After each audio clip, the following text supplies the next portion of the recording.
आज़ादी के इतने सालों बाद भी आप भरोसा नहीं करेंगे, देश के जो नंबर वन इंस्टीट्यूशन है जैसे डीयू, जेएनयू, यहाँ से लगातार ऐसी खबरें आती रहती हैं कि जो एससी, एसटी, ओबीसी के जो प्रोफेसर हैं, जो छात्र हैं, उनके साथ भेदभाव होता है। और हाल के दिनों में जब से जो नई सरकार केंद्र में आई है और जब से स्मृति ईरानी एचआरडी में आई हैं, तो ऐसे मामले लगातार बढ़ रहे हैं। तो एक समाज में, पूरे देश में इस बात को लेकर एक बहस शुरू हुई कि क्या जो नई सरकार आई है उसके दौरान ही इस तरह के एट्रोसिटी के ज़्यादा मामले बढ़े हैं। कि दो प्रोफेसर हैं मेरे साथ, रतन लाल और हंसराज सुमन। हम बात करेंगे कि इन लोगों का अपना निजी अनुभव क्या है, क्योंकि इन दोनों लोगों को भी काफ़ी सालों तक परेशान किया गया है। हंसराज सुमन जो हैं उन 10 साल तक नौकरी से उनको दूर रखा गया। तो कितने हालात ख़राब हैं, किस तरह से उनके साथ भेदभाव होता है। रतन लाल जी, आप दिल्ली यूनिवर्सिटी में प्रोफेसर हैं और लगातार इस तरह के मामले आते रहे हैं कि भेदभाव होता है। कैसे देखते हैं आप इन सब पूरी चीज़ों को? देखिए, मैं तो दिल्ली यूनिवर्सिटी के हिंदू कॉलेज में प्रोफेसर हूँ। और जैसा कि आपने अभी इस्तेमाल किया सरकार, ये सरकार का मसला नहीं है, ये संस्कार का मसला है। सरकार चाहे जिसकी भी हो, लेकिन अगर संस्कार नहीं बदलेगा तो दमन तो जारी जारी ही रहेगा। और संस्कार, हमारे पास एक बेहतरीन संविधान है, लेकिन देश और समाज जो है ना, संविधान से कहीं ज़्यादा परंपराओं से चल रहा है। जो लोग सत्ता के गलियारों में बैठे हुए हैं, उनके लिए परंपरागत मान्यताएं लगता है कई बार कि ज़्यादा महत्वपूर्ण है संविधान और कानून के बनिस्बत। अब रही दमन और भेदभाव की बात, इसमें दो तरह के लोग हैं। एक, जो लोग दमन को नैसर्गिक मान चुके हैं और उसमें एडजस्ट कर गए हैं, चाहे वो प्रोफेसर हों, जज हों, आईएएस ऑफिसर हों, कोई भी हों, या नेता हों, मंत्री हों, उनसे हमें कोई शिकायत नहीं है। वो तो मान लिया है कि मेरा दमन होगा, व्यक्तिगत काम करो, बात खत्म होगा, व्यक्तिगत लाभ हो, व्यक्तिगत मुक्ति हो जाए, बात खत्म हो गया। दूसरे तरह की एक धाराएं हैं जिसमें आप मुझे भी शामिल कर सकते हैं, जो कि यंग जनरेशन के लोग पढ़ लिख कर और मॉडर्न एजुकेशन में ट्रेंड होकर यूनिवर्सिटी, विश्वविद्यालयों में आ रहे हैं, और वो जो जो परंपराएं हैं उस पर सवाल खड़े कर रहे हैं। चाहे आरक्षण की नीति को लेकर हो, चाहे बराबरी का मसला हो, चाहे आत्मसम्मान का मसला हो, चाहे स्वाभिमान का मसला हो, तमाम इशू पे वो प्रश्न खड़े कर रहे हैं। वैसे लोगों का सांस्थानिक दमन बहुत व्यवस्थित रूप से हो रहा है। इसीलिए मैं कहता हूं कि रोहित वेमुला की जो आत्महत्या, सिंगल कोर्ट में आत्महत्या, कथित आत्महत्या उसको कह लीजिए, वो एक घटना नहीं था, वो एक संकेत था कि जो लोग सवाल करेंगे, जो लोग इंटेलेक्चुअली डिबेट करेंगे, उसको तरह तरह से प्रताड़ित किया जाएगा। इसी तरह की घटनाएं सुनील कुमार सुमन है, वर्धा विश्वविद्यालय में, वहाँ से आ रही हैं। एम्स में डॉक्टर कुलदीप है, वहाँ से आ रही है। मैं खुद ही सिस्टम में पिछले 20 साल से लड़ रहा हूँ और मुझे परेशान करने के लिए पता नहीं किस किस तरह की साजिशें, किस किस तरह के षड्यंत्र। अगर निजी तौर पे बात करें तो आप अपने मामले को बताइए कि आपके साथ किस तरह से भेदभाव हुआ। देखिए, अगर पूरी कथा तो एक किताब ही लिख दूंगा। मैं जुबली हॉल हॉस्टल में था, एमफिल कर रहा था। मैंने सिर्फ एक सवाल उठा दिया है कि हॉस्टल में एससी एसटी का जो संवैधानिक आरक्षण है उसको लागू करो, तो मेरे ऊपर हमले हुए, एफआईआर दर्ज करना पड़ा, हाई कोर्ट तक मुकदमा लड़ना पड़ा। उसके बाद मैं हिंदू कॉलेज में आया। हिंदू कॉलेज में 4 साल से मेरे साथ जो हो रहा है, जिस तरह से दमन हो रहे हैं, उसकी कल्पना भी नहीं कर सकते हैं। मैं इस कॉलेज में 2000 में आया था। आते आते हमने कहा कि भाई, भारत सरकार के नियम के हिसाब से मकान आरक्षित कीजिए। तो एक मकान आरक्षित हुआ, ये मकान मुझे मिला। एक खंडहर था, इसको मैंने ठीक ठाक करके बनवाया। अब ठीक इसमें मैंने बाबा साहब की मूर्ति भी लगाई हुई है, अपने पैसे से लगाई है। अब प्रशासन के पेट में इतना जो दर्द होता है मुझे लेकर कि कैसे मैं ठीक ठाक साफ़ सुथरा स्टाइल में रह रहा हूँ, कैसे बाबा साहब की मूर्ति लगी हुई है। तो मुझे प्रताड़ित करने के लिए तरह तरह से षड्यंत्र रचा गया। मैं एग्जाम्पल दे रहा हूँ, और ये हो रहा है पिछले 3 वर्षों से। अभी मेरे ऊपर जानबूझ के एक फर्जी सेक्सुअल हैरेसमेंट केस भी लगा दिया गया है, तो उसकी भी चर्चा करूँगा। अभी 3 साल पहले जब मैं पीएचडी करके वापस लौटा, तो यहाँ प्रिंसिपल और प्रशासन मिलके मेरा क्लास बांट देना, मेरे पेपर छीन लेना। जब मैं प्रोटेस्ट करूं तो मुझे शो कॉज देना। शो कॉज देने में फिर मुझे समुदाय सूचक शब्द लिखना कि आप एससी कैटेगरी के हैं। तो मैंने जब जवाब लिखा कि मैंने किसी लेटर में अपने बारे में कभी न लिखा है, न मैंने कभी वर्बल असर्शन किया कि मैं एससी हूँ, तो आप क्यों लिख रहे हैं शो कॉज नोटिस में? ये आपकी मानसिक दशा को समझाता है, आपका माइंडसेट ही कास्टिस्ट है। इस तरह करना, जब इससे भी मुझे नहीं दबोच पाते हैं, तो फिर काल्पनिक महिला बनाना, मोनिका राय की काल्पनिक महिला बनाई गई। उसके खिलाफ मेरे खिलाफ मोनिका राय से वाइस चांसलर दिनेश सिंह थे उस समय, उनके यहाँ कंप्लेन कराई गई, चेयरमैन प्रिंसिपल के यहाँ कंप्लेन कराई गई, वाइस चांसलर ऑफिस से प्रिंसिपल के ऑफिस में आया और प्रिंसिपल के ऑफिस से मेरे पास आया कि आप इस पर जवाब दीजिए। मेरे ऊपर तरह तरह के घृणित आरोप लगाए गए। तो मैंने उनका जवाब तैयार किया। मैंने कहा कि वाइस चांसलर से लेकर प्रिंसिपल तक इतने बुद्धिजीवी लोग हैं, लेकिन इतनी कानूनी समझ नहीं है कि मेरे खिलाफ जो आरोप लगे हैं उससे कम से कम एक एफिडेविट ले लेते कि कौन आदमी है। तो सर आपको क्या लगता है कि जो इस तरह की जो जो हालात सामने आ रहे हैं वो उसका सबसे जो बड़ी वजह है वो है कि आप जाति को लेकर ये सारा भेदभाव होता है? जाहिर है भाई, ये तो कहानी में अभी आपको 10 मिनट और सुना सकता हूँ कि कोई अधिकारी भ्रष्टाचार करता है तो प्रेस कॉन्फ्रेंस करके करता है, एफिडेविट दे के करता है। कोई बदमाश अगर किसी महिला का रेप करता है, चाहे छेड़छाड़ करता है, वो एफिडेविट तो देता नहीं है, वो कोई प्रेस कॉन्फ्रेंस तो करता नहीं है। उसी तरीके से जातीय जो उत्पीड़न होता है वो माइंडसेट का खेल है। कोई लिख के देगा कि मैं आपको जातीय उत्पीड़न कर रहा हूँ, वो तो जो व्यवहार उसके साथ करता है, जिस तरह से साजिशें करता है, जिस तरह से उसके खिलाफ लीगल इलीगल एक्शन लेता है, इससे पता लगता है कि आप किस तरह से जातिवादी सोच पूर्वाग्रह से ग्रसित होकर आप उसको तंग कर रहे हैं। हमारे साथ प्रोफेसर सुमन भी हैं जो जिनको 10 सालों तक कॉलेज से टर्मिनेट किया गया। उनसे बात करते हैं कि आखिर उनके साथ क्या हुआ था। प्रोफेसर सुमन, आपके साथ किस तरह से व्यवहार किया गया? देखिए, मैं दिल्ली विश्वविद्यालय के, मेरा नाम भी हंसराज है और हंसराज कॉलेज का ही विद्यार्थी में रहा। मैंने यहीं से बीए एमए किया, एमफिल किया। एमफिल में मैं टॉपर रहा और जब भी किसी भी कॉलेज के अंदर एडवर्टाइजमेंट आता था प्रोफेसर के लिए, मैं उस पद के लिए पूरी तरह से मैं वहाँ जाता था। सिलेक्शन कमेटी में जितने भी लोग बैठते थे सभी जो है सेटिस्फाई होते थे मेरे उस इंटरव्यू से, लेकिन उसके बाद जैसे ही बाहर निकलते तो उस पर कह दिया जाता था, पहले ये लोग कहते थे कि SC ST candidates not available. जब हम लोग अवेलेबल होने लगे तो नॉट फाउंड सूटेबल। तो नॉट फाउंड सूटेबल का आज तक ये पैमाना हम ये समझ नहीं पाए हैं कि किस आधार पर वो नॉट फाउंड सूटेबल कह रहे हैं।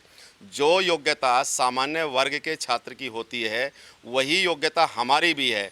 उन्होंने भी JRF नेट किया, हम लोगों ने भी वही किया।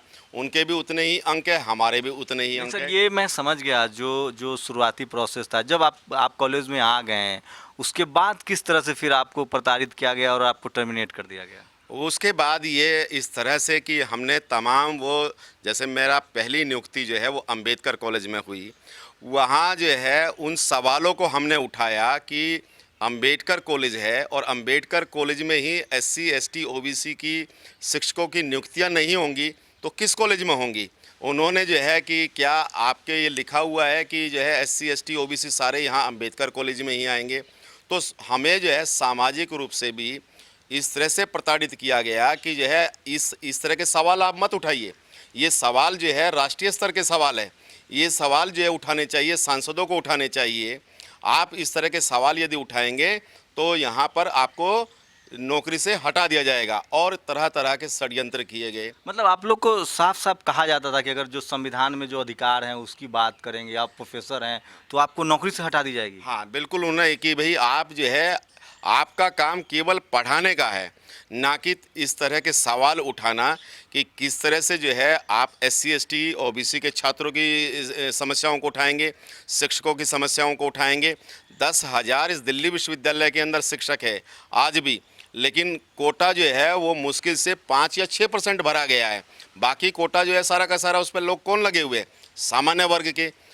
प्रशासन भी यही चाहता है और पहले के जो वाइस चांसलर थे उस वाइस चांसलर ने तो हद ही कर दी। उन्होंने तो यहाँ तक कहा कि मैं स्टेट हूँ, मेरी ऑटोनॉमी है, मैं किसको रिजर्वेशन दूँ, किसको रिजर्वेशन ना दूँ। उन्होंने बाकायदा जो है कोर्ट के अंदर ये हल्फनामा दस्तावेज जो है कोर्ट में दिया कि मैं स्टेट हूँ और मेरी ऑटोनॉमी है, मैं चाहूँगा तो रिजर्वेशन दूंगा, अदरवाइज मैं नहीं दूंगा। तो आप देख सकते हैं इनकी बातों से लगता है कि देश की राजधानी दिल्ली में जो दिल्ली यूनिवर्सिटी है उसमें किस तरह के हालात हैं। आखिर क्या वजह है? मतलब SC ST OBC के प्रोफेसरों को ही टारगेट क्यों किया था? क्या सिर्फ इस वजह से कि वो अपने अधिकारों की बात करते हैं या वो बाबा साहब के विचारों की बात करते हैं? क्या लगता है आपको कि इस वजह से भी प्रताड़ित किया जाता है? देखिए, जो सिस्टम में जाके सरेंडर कर चुका है उसको तो फर्क ही नहीं पड़ता है प्रताड़ना क्या होती है।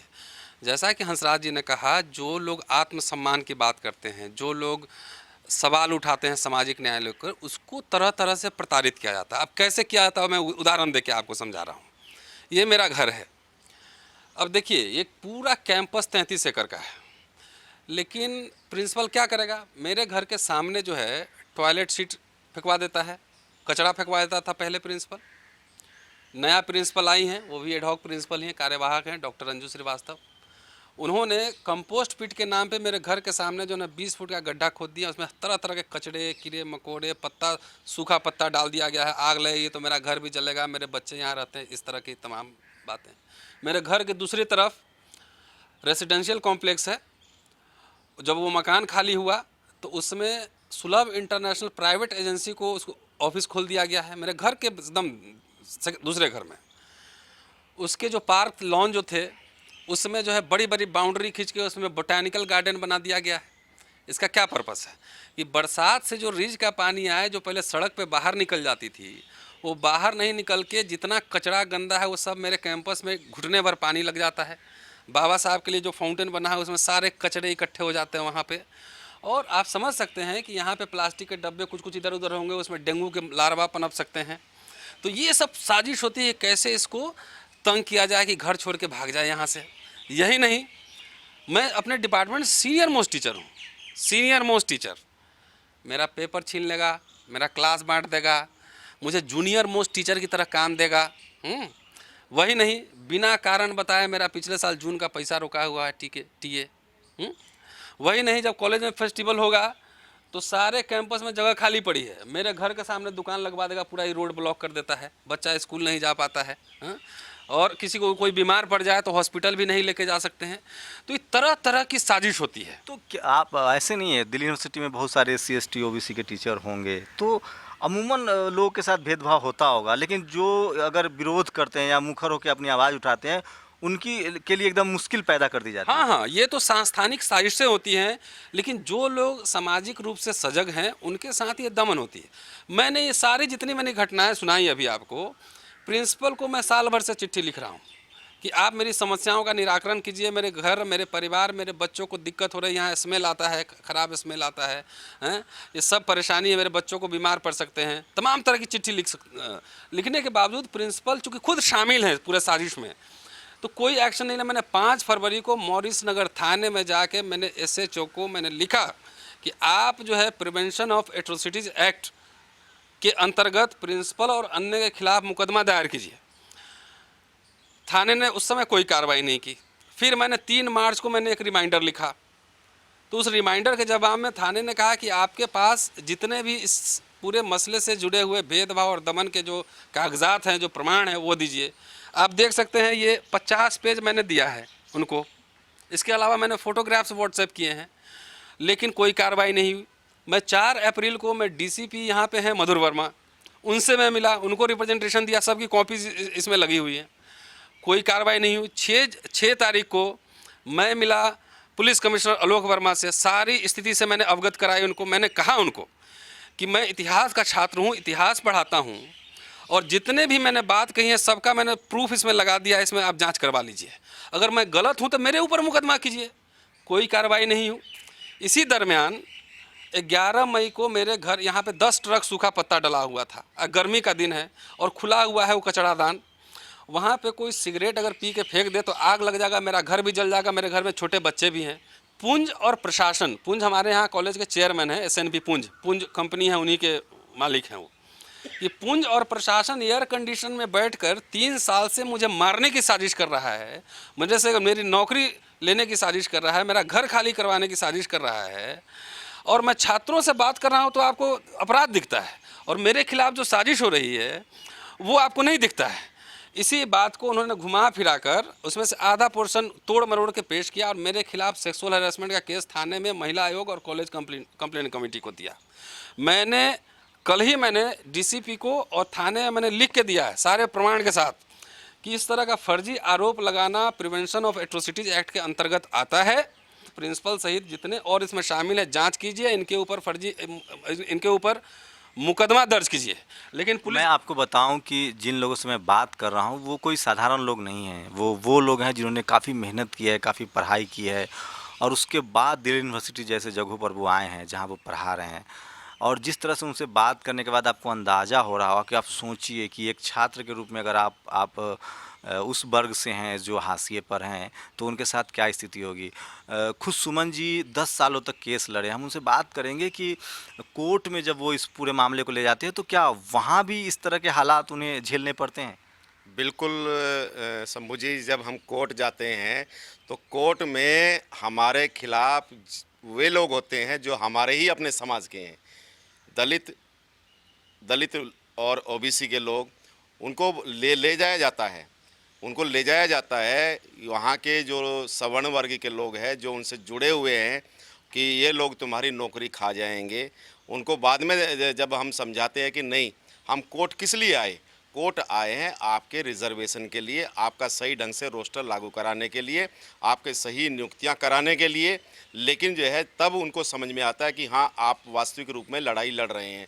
लेकिन जो है कुछ लोग अभी भी जो है भटके हुए हैं, वो धीरे धीरे भटक जाते हैं। जब भटक जाते हैं तो वो बाद नहीं, में। मेरा सवाल था कि जो न्यायिक प्रक्रिया से जब आप गुजरते हैं तो उसमें भी कहीं किसी तरह की तकलीफें आती हैं? हाँ, तकलीफ़ें आती हैं उसमें, क्योंकि मैंने 80 कॉलेजों के खिलाफ केस डाला हुआ है। वहाँ 80 की जो है एडवोकेट खड़े होते हैं, यूनिवर्सिटी के एडवोकेट खड़े होते हैं और हमारा एक ही एडवोकेट खड़ा होता है। तो अब आप अंदाज़ा लगा सकते हैं कि मानसिक रूप से जो है उस जज पर कितना दबाव होता होगा उस केस को लड़ने के लिए, कि एक व्यक्ति लड़ रहा है इतने लोगों के लिए और वो सारे के सारे 80 एकदम खिलाफ हो जाते हैं कि किस तरह से किस तरह से जो है रिजर्वेशन के खिलाफ जो है ये किस तरह से आया है यहाँ पर। तो हमें उनके खिलाफ भी लड़ना है ना। नहीं नहीं, ये एक माहौल है। आप समझ लीजिए, इनकी जो पूरी लड़ाई होती है वो कोई निजी लड़ाई नहीं होती है, वो सोशल जस्टिस की लड़ाई होती है, जो संवैधानिक हक है उनको लागू करवाने की। तो मैं इन लोगों से जानने की कोशिश कर रहा हूँ कि क्या जो अगर बात जाति को लेकर है तो वही लोग जो यूनिवर्सिटी में है, कॉलेज में है, वही जुडिशियरी सिस्टम में भी है, तो क्या वहाँ भी ऐसे कुछ मामले आते होंगे जिनसे महसूस होता होगा कि शायद यहाँ भी न्याय की उम्मीद नहीं है? देखिए, अभी हंसराज जी ने जो बात कही, ये हमारे एकेडमिक काउंसिल के मेंबर हैं और SC ST OBC teachers forum के अध्यक्ष हैं। इन्होंने रिजर्वेशन लागू करवाने के लिए सही से जो भारत सरकार का नियम है, हाई कोर्ट में इन्होंने मुकदमा दायर किया 2014 में। 2 साल कार्रवाई चली और 2 साल कार्रवाई चलने के बाद जज ने जो निर्णय दिया वो बहुत ही हास्यास्पद था, रिडिकुलस था। जज ने कहा कि ये हम केस अब नहीं सुन सकते हैं। तो क्या 2 बरस सिर्फ ये कहने में लगा कि हम नहीं सुन सकते हैं? तो मेरा ये कहना है कि जज और जुडिशरी है, उसको भी सेंसिटाइज करने की ज़रूरत है, उनको भी डेमोक्रेटाइज करने की ज़रूरत है, उनको भी माइंडसेट बदलने की ज़रूरत है। मुझे लगता है कि nobody is above the law of the land, कि जुडिशरी कोई इतना सैक्रोसेंट नहीं है। जब संविधान में ही इतने संशोधन हो चुके हैं, जिस संविधान के आधार पर जुडिशरी बना है, तो जुडिशरी भी सैक्रोसेंट नहीं है, ऐसा पवित्र नहीं कि जो बोलेगा सब सही ही बोलेगा। रिजर्वेशन के सवाल पे दिल्ली यूनिवर्सिटी में सारी तरह की धांधली हो रही हैं 2 दशक से, और सिर्फ एक लाइन जज बोले, कितना ख़राब लगता है। ज़रा सोच के आप देखिए। तो कहीं ना कहीं जो माइंडसेट है वो जुडिशरी में भी उसी कंटिन्यूएशन है उस माइंडसेट। जैसे बाबा साहब कहा करते थे कि जो डाइवर्सिटी है, जो भागीदारी है, जब तक तय नहीं होगी हर समाज, हर वर्ग, हर जात के लोगों की, तब तक न्याय की भी आप उम्मीद नहीं कर सकते, चाहे वो जुडिशियरी हो, चाहे वो कॉलेजेस हो, चाहे वो किसी तरह का इंस्टीट्यूशन हो। जुडिशरी की पूरी जो प्रक्रिया है, वो प्रक्रिया बहुत साइंटिफिक प्रक्रिया नहीं है जज बनाने की, वो साइंटिफिक प्रक्रिया नहीं है। मैं जो सवाल कर रहा था, हिंदू कॉलेज जैसे हम लड़ाई जो लड़ रहे हैं, मेरे साथ जो भेदभाव हो रहा है, ये घटना नहीं, संकेत है। हम अकेले अपनी लड़ाई नहीं लड़ रहे हैं, हम अपने थ्रू जो 50 करोड़ लोग हैं उसकी लड़ाई लड़ रहे हैं। माननीय नरेंद्र मोदी जी जो हमारे प्रधानमंत्री हैं, उन्होंने कहा कि दलितों को 60 दिन में न्याय मिलेगा। उनके नाक के नीचे दिल्ली यूनिवर्सिटी का प्रोफेसर, हिंदू कॉलेज का प्रोफेसर, दिल्ली में 4.5 महीने से थाने दर थाने और पुलिस के पास न्याय की गुहार लगा रहा है, और पुलिस ने आज तक जो है कोई कार्रवाई उस पर नहीं की है। तो ये किस तरह का अंडरस्टैंडिंग है ब्यूरोक्रेसी में, जुडिशरी में और पॉलिटिकल इस्टेब्लिशमेंट में? आप समझ, मैं एक प्रोफेसर हूँ। जब एक प्रोफेसर सुरक्षित नहीं है, जब उसकी आवाज़ नहीं सुनी जा रही है, 19 साल पढ़ा चुका मेरे पढ़ाए हुए स्टूडेंट आईएएस हैं, जजेस हैं, मीडिया में हैं, तमाम जगह पे हैं। जब हमारे साथ ये हो रहा है, मेरी सुनवाई नहीं हो रही है, तो इस देश के आम जो दलित हैं उसका क्या हाल होगा, आप इसकी कल्पना तक नहीं कर सकते हैं। तो आप दलित आयोग में भी आपने पहल की इस बात को नहीं, लेकर? अभी मैं पुलिस में गया हूँ। आज हमारा प्रेस कॉन्फ्रेंस था इस इशू पे कि मुझे फर्जी तरीके से फ्रेम करने की कोशिश की गई है। कल से हंसराज जी बैठे हुए हैं, फोरम के द्वारा हम लोग जाएंगे, SC/ST कमीशन भी जाएंगे, और जो पार्लियामेंट की जो कमेटी है वेलफेयर फॉर द SC/ST, उनके अध्यक्ष से मिलेंगे, हर जगह अपना प्रतिवेदन देंगे। और ये मैं बता दूं, ये लड़ाई हम आरक्षण, मेरी लड़ाई खाली आरक्षण की लड़ाई नहीं है, ये मानवीयता की लड़ाई है, ये लड़ाई आत्मसम्मान की है। इस लड़ाई को भारत में जितने फोरम अवेलेबल हैं, मैं सुप्रीम कोर्ट तक लड़ूंगा कि 3 बरस से जो मानसिक वेदना हमारी है, जो हमारे परिवार के सदस्यों की मानसिक वेदना है, उसका कोई कॉम्पनसेशन दे सकता है क्या? जो मेरे ऊपर फर्जी आरोप लगाए गए हैं, मैं मानहानि का मुकदमा करूंगा 1 करोड़ रुपए का, कि इस तरीके से आप पूरा वाइस चांसलर ऑफिस से लेके, चेयरमैन ऑफिस से लेके, कॉलेज ऑफिस से लेके, तमाम सब मिल के एक आदमी के खिलाफ इतनी साजिश कर रहा है। तो आपको क्या लगता है कि जैसे ही जो SC/ST OBC के लोग हैं वो आते हैं कॉलेज में, उनके खिलाफ टारगेट शुरू हो जाता है, या मुश्किलें तब बढ़नी शुरू होती है जब आप अपने अधिकार की बात करने लगते हैं?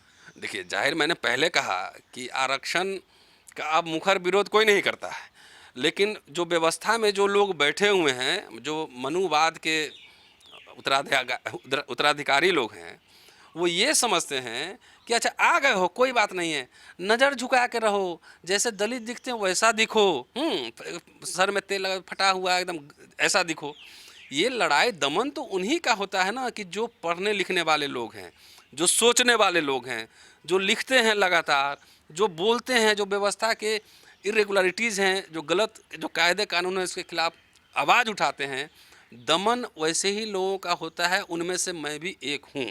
तो क्या लगता है इतने जोर शोर से ये लोग भ्रष्टाचार, ये वो राजनीति के खिलाफ आवाज़ें उठती है, लेकिन इनकी मानवीय संवेदनाओं के देखे तो लगता है कि मतलब इनके लिए कोई इशू नहीं है, अपनी सत्ता बरकरार रहे ऐसी कोशिश होती है?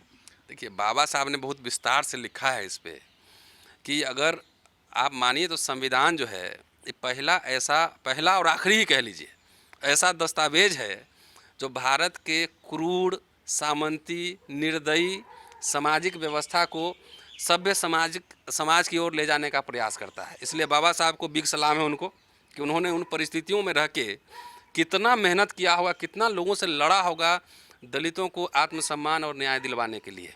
ठीक है, लेकिन ये तो आप मान के चलिए ना कि जो लोग जो सत्ता में बैठे हुए हैं अमूमन अपर कास्ट के लोग हैं, सवर्ण लोग ही हैं, उनके लिए तो वो नैसर्गिक है, वो ऐसा सोचते ही हैं कि दलित और पिछड़े आदिवासी वो हमारे गुलाम हैं।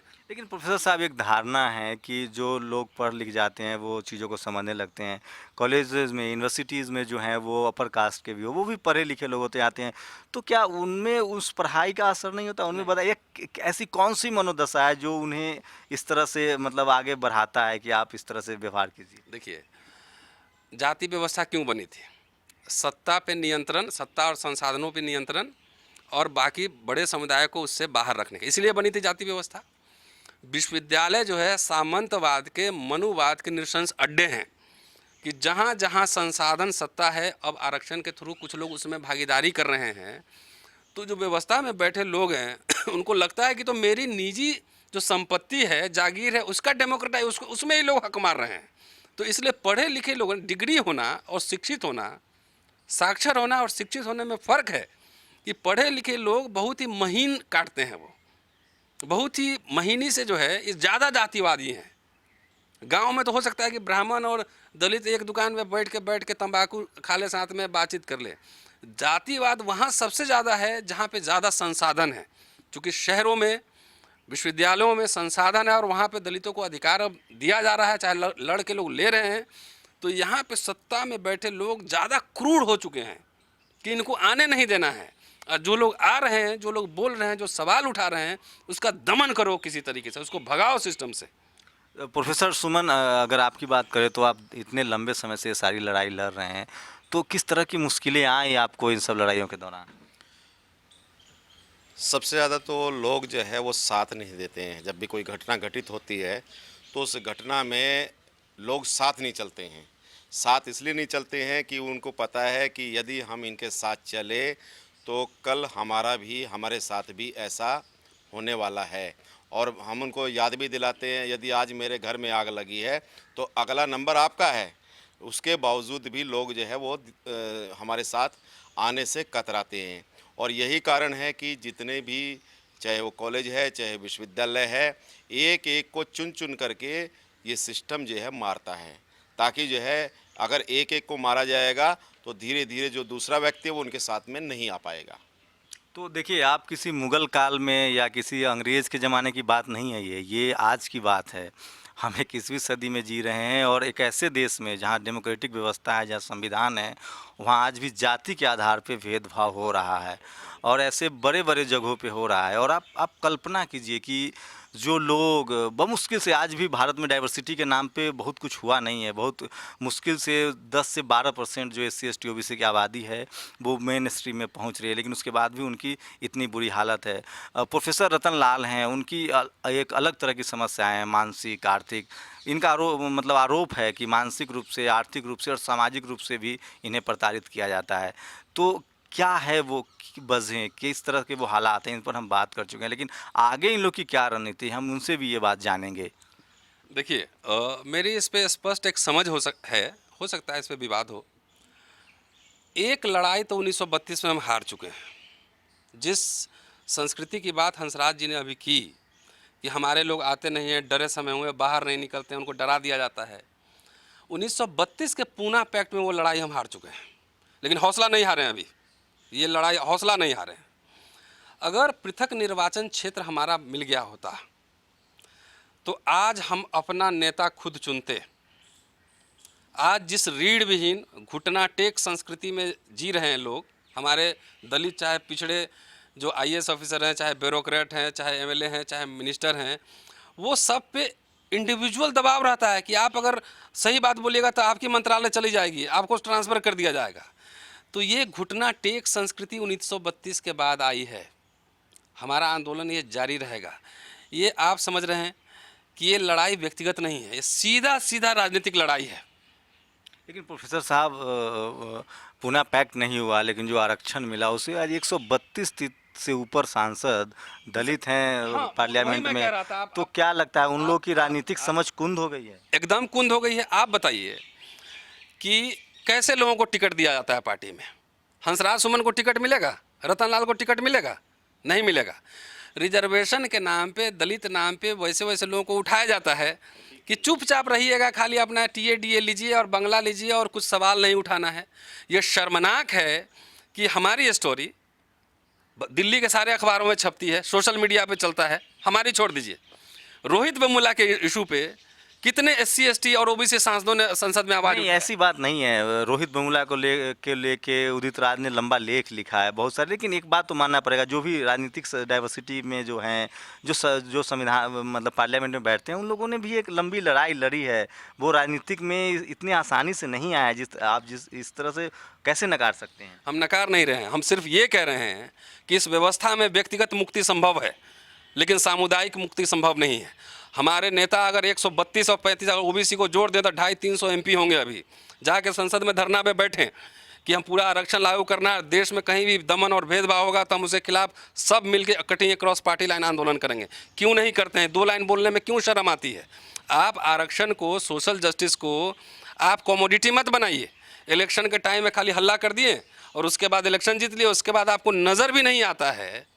आप सब 300 एमपी होंगे यहाँ पे, क्यों ओबीसी का आरक्षण एसोसिएट प्रोफेसर और प्रोफेसर में नहीं है? क्यों प्रोफेसर के लिए एससी एसटी का अब तक आरक्षण? इसका जवाब तो उन्हीं को देना चाहिए फिर। अगर इस तरह के हालात हैं, लेकिन आप जो आने वाली हमारी नस्लें हैं, जो एससी एसटी की नस्लें जो स्कूलों में पहुंच रही हैं, कॉलेज में पहुंच रही, उससे आपको कुछ उम्मीद बनती है कि उनके अंदर एक सामाजिक समझ बढ़ रही है? देखिए, हम तो शुक्रिया अदा करना चाहेंगे, मेन स्ट्रीम मीडिया तो खास तरह का है। सोशल मीडिया के आने से हमने देखा है कि काफ़ी लोगों में जागरूकता आई है, लोग पढ़ लिख रहे हैं और यही नए लड़के यही इस देश में आंदोलन की शुरुआत करेंगे। उसका कारण में, उसका मनोवैज्ञानिक कारण है। जो हमारे बच्चे जो 90 के बाद पैदा हुए हैं, वो सब स्टाइल में जीन्स पैंट पहन के, बढ़िया कपड़ा पहन के, बढ़िया गॉगल्स लगा के यूनिवर्सिटी में आ रहे हैं, पढ़ने लिखने आ रहे हैं। उनको अगर लगे, उनके साथ भी आप दमन कीजिएगा उसी तरीके से, तो रिएक्शन तो कहीं ना कहीं होगा ही। और रिएक्शन आप सोशल मीडिया में देख सकते हैं कि यही बच्चे इसी में से बहादुर लोग निकलेंगे, और जो ये दमनकारी व्यवस्था है इसके खिलाफ आंदोलन होगी। कोई समाज लंबे समय तक सुसुप्त नहीं रह सकता, और मुझे दिख रहा है भविष्य, आज नहीं 10 साल हो सकता है मेरे जीवन काल में ना हो, ये लड़ाई आरक्षण की नहीं है, आरक्षण के ऊपर की है, सत्ता और संसाधन के विभिन्न क्षेत्रों के डेमोक्रेटाइजेशन की है, उसमें अधिकार की है, उससे भी एक लाइन ऊपर जाइए। ये लड़ाई जो है वो आत्मसम्मान की है, ये लड़ाई स्वाभिमान की है। मेरे दोस्त कई मंत्री हैं, IAS ऑफिसर हैं, ब्यूरोक्रेसी में हैं, मीडिया में कई साथी हैं। मीडिया में जो दलित पिछड़े बैकग्राउंड के जो लोग हैं वो भी बेचारा सहम के रहते हैं। IAS ऑफिसर अकेले में बात कीजिए तो डर लगता है कहीं ट्रांसफ़र ना हो जाए, मंत्री से बात कीजिए काम नहीं करने देता है। तो ये आतंक का जो माहौल है कि बोल नहीं सकते हैं आप, सवाल नहीं उठा सकते हैं, ये आतंक का माहौल दीर्घायु नहीं है, चिरस्थायी नहीं है। इसके खिलाफ आवाज़ उठेगी, और जो लोग सत्ता में का मजा चख चुके हैं उनसे बहुत ज़्यादा उम्मीद हमें नहीं है। नए जनरेशन के लोग ही आएंगे, विश्वविद्यालयों से बाहर निकलेंगे, कॉलेजों से बाहर निकलेंगे, शोध संस्थानों से बाहर निकलेंगे। आखिर सुनील कुमार सुमन तो लड़ ही रहा है ना, कुलदीप लड़ ही रहे हैं, रतन लाल लड़ ही रहे हैं, हंसराज सुमन लड़ ही रहे हैं, हमारे सोशल मीडिया पे बहुत सारे साथी लिख ही रहे हैं ना। इसी में से चर्निंग होकर निकलेगा, और इतना दमन बर्दाश्त नहीं है। आप ये संविधान होने के बावजूद आप हमें ठीक से चैन से रहने नहीं देना चाह रहे हैं। कब तक घर में शांत बैठेगा, कब तक अपमान झेलिएगा? जो लोग आज सत्ता में बैठे हुए हैं वो भी जिस समय विद्रोह होगा ना इस दमन के खिलाफ, वो लोग भी आएंगे, वो लोग भी सहयोग देंगे, क्योंकि अपमानित सबको होना पड़ रहा है। इस देश का कोई मंत्री बोले आकर, कोई नौकरशाह बोले, कोई बोले कि हम अपमानित नहीं महसूस करते हैं, मैं मानने के लिए तैयार नहीं। तो क्या लगता है जो वर्तमान सरकार है उसमें जो जो जो SC ST OBC कोटे से मंत्री हैं, खैर उन लोगों का मंत्रालय बहुत गंभीर नहीं दिया जाता है। अगर आप SC हैं तो आपको आदिवासी मंत्रालय दे दिया जाएगा, सोशल जस्टिस दे दिया जाएगा, आपको डिफेंस मिनिस्टर या आपको फाइनेंस मिनिस्टर नहीं बनाया जाएगा। इस तरह के तो प्रचलन है। तो क्या लगता है कुछ बदलाव की उम्मीद दिख रही है? देखिए, मेरे मतलब कहने का जवाब तो आप ही ने दे दिया कि उनको नहीं दिया जाता है। सोशल एक्सक्लूजन क्या होता है और सोशल ऑपरेशन क्या होता है, इसके सबसे बड़े उदाहरण तो बाबा साहब अम्बेडकर ही हैं, डॉक्टर अम्बेडकर ही हैं, कि उनके मृत्यु के तकरीबन 4 दशक बाद उनको भारत रत्न दिया गया। और जितना आजकल आप अम्बेडकर पढ़ रहे हैं और देख रहे हैं और समझ रहे हैं, उन पर चर्चा हो रही है इंटरनेशनल फोरा पे, वो क्या इस देश के सवर्णों ने उनको जिंदा किया? नहीं, वो राजनीतिक आंदोलन से वो जिंदा हुआ है। मान्यवर कांशीराम जी जब सड़कों पे गए लोगों के बीच, तब जाके बाबा साहब बाहर निकले हैं, बाबा साहब के बारे में लोगों की जागरूकता बनी है। नहीं तो यही इस देश का समाज, बाबा साहब जो कि मतलब वर्ल्ड के एक मल्टी डायमेंशनल स्कॉलर रहे हैं, वर्ल्ड के, नॉट इंडिया, उनको यहीं का समाज दबा के रखा हुआ था 4 दशक से, और आज भी उनको दबा के रख रहा है, और आज भी उनके नाम पे सिंबोलिज्म कर रहा है। तो मैं बहुत आशावादी हूँ, और इस समाज में बाबा साहब को ही लोग दबा के रखा, तो हम लोग किस खेत के मूली हैं? तो इस पूरी बातचीत से आप देख सकते हैं कि हालात अभी भी बहुत बदले नहीं हैं, और जो जो शोषण का तरीका था इन लोगों की माने तो वो अब गाँव से शहरों में शिफ्ट हो गया है। और अब चूँकि कानूनन आप ऐसा नहीं कर सकते हैं, तो एक साजिश के तहत कहीं ना कहीं, चाहे वो रोहित वेमुला का मामला हो या कई सारे ऐसे मामले लगातार देश में बढ़ रहे हैं जहाँ जाति और धर्म को लेके आपके साथ भेदभाव हो रहा है। कैमरामैन रायन के साथ शंभू कुमार सिंह, नेशनल दस्तक, दिल्ली।